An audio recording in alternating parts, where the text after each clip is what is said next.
نستمتع بالرحلة النيلية إلى القرية النوبية في أسوان، من أهم المحميات الطبيعية في مصر كلها، محميات طيور المهاجرة. هنا عندنا فندق إزيس أهو على أحد الجزر.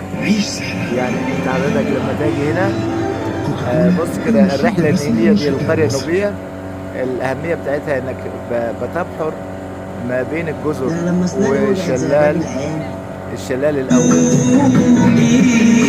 فيعني الرحلة جميلة جدا، بنصح بيها لأي زائر يجي هنا أسوان. يبقى كده لسه اللي هو جزيرة إزيس أو فندق إزيس. فندق إزيس ده مش معبد طبعا ولا حاجة، لا ده فندق إزيس. بص كده حضرتك قدامنا كده جزر، هنمر بالموتور بول من خلال الجزر دي. على فكرة هنا في المنطقة دي في تمساح أحيانا بيظهر يعني ولذلك هم حاطين علامة هناك كده ويقول لك خلي بالك من التمساح.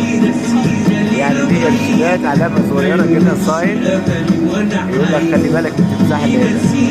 فعلا يعني فعلا في تمساح. يعني انت لما تيجي هنا كمرشد يعني فخلي بالك ان هنا في تمساح. يعني في ناس بيقول صدوق وفي ناس بيقول لسه بيظهر من فترة للتانية. يعني كده كلها حرايقية. بص كده بص كده لو كل ما لنا مش حميد. وإن شاء الله تكون رحلة سعيدة لأي زائر يزور أسوان ويروح الشلال الأول ويروح القرية النوبية. بص العلامة اللي هناك بص هقول لك خلي بالك من التمساح. هناك في علامة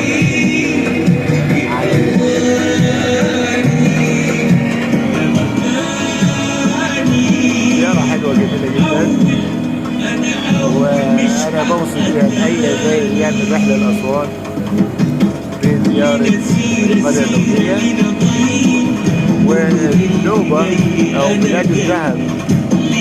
كلمة نوب معناها ذهب.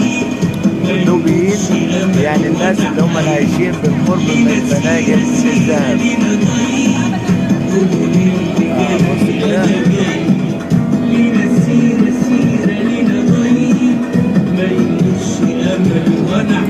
هنخش ما بين جزيرتين. يعني ايه هنعدي ما بين جزيرتين. بص كده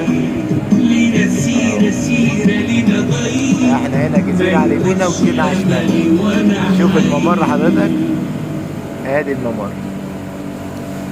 في عندنا بعض افلام السينمائية القديمة اتمثلت هنا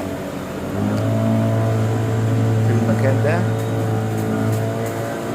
هو بصراحة يعني شوية جزر هنا، كذا جزيرة في منتهى الروعة. إن شاء الله كلكم تستمتعوا وتاجوا هنا في أسوان، أرض الذهب، لؤلؤة الجنوب. إن شاء الله. شكرا جزيلا، إلى اللقاء في منشور آخر.